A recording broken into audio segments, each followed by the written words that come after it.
Tanan ako, nga ito naman yung balik-balik. So, dito kang Brother Guillermo Amina sa iyang question kung nasiliggan sa ito ang ipag-present. Okay, Brad? May ngapon sa inyo tayo magkaigsunan? So, balas po pungutana para patas. Okay. Ang pungutana, igsoon. Sige, Brad.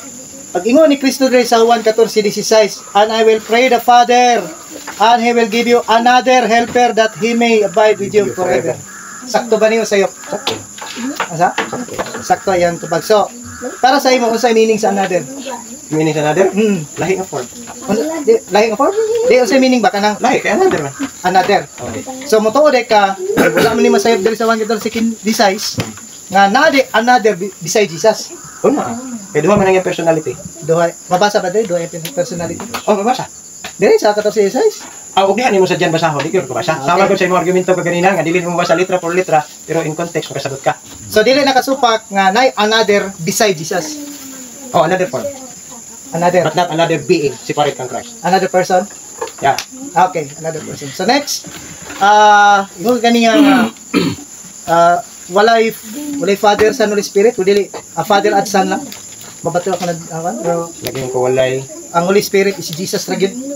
Oh, ang Holy Spirit nag-refer sa Kay Jesus. Espiritu ni Jesus o Espiritu Sama. Dili another individual like the Father and the Son. Okay, sa Matthew 28:19, mamay gituhan sa 70 Adventist.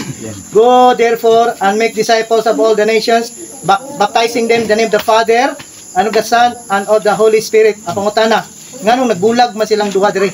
Kung si Jesus ug ang Holy Spirit, usa lang, nganong gabulag man sila dire? Anong gabulag sila pag sila?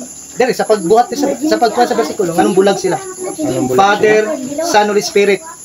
Kung ang Holy Spirit ug Son isa ra sila, nganong Father, Son, Holy Spirit man ang gi-declare ni Mateo dire sa Mateo 28:19. Murag naglibo ko sa imong pangutana. Okay, balik ko na to. Okay. Dire sa Mateo 28:19, kung isa lang si Jesus ug ang Holy Spirit, nganong nahimo mang tulo dire, Father, Son, and Holy Spirit? Anong nahimo mang tulo? Kung isa ra si Jesus ug ang Holy Spirit, nganong tulo man ang gi-address? Oh, parehara gud na sa Juan 10:30. Ako ug ang amahan usara. Nganong gibulag magsulat ang amahan ug ang si Jesus? Nga usara man na sila. Dire sa 1:28:19 ako. Lagi, same gani nga logic nga atong i-apply sa Juan 10:30. Nga ang amahan ug ang anak usara. Pero nganong gibulag man na sila? Nga usara man na sila. So karon, Parehas ra. ningon kaganiha nga si Ellen White wala siya nabautisman sa Father, Son, and Holy Spirit. So karon sayop ang Mateo 28:19 sa formula sa bautismo. Dili sayo. Sakto ni. Oh, wala man ko wala ko'y posisyon nga musulti nga ang Mateo 28:19 Father, Son, Holy Spirit. sayop. Sakto dai ang isli kay mo man mo formula. Sa baptism. Oh. Oh, Ay salamat. mamang gyapon na mong baptism. Okay, next.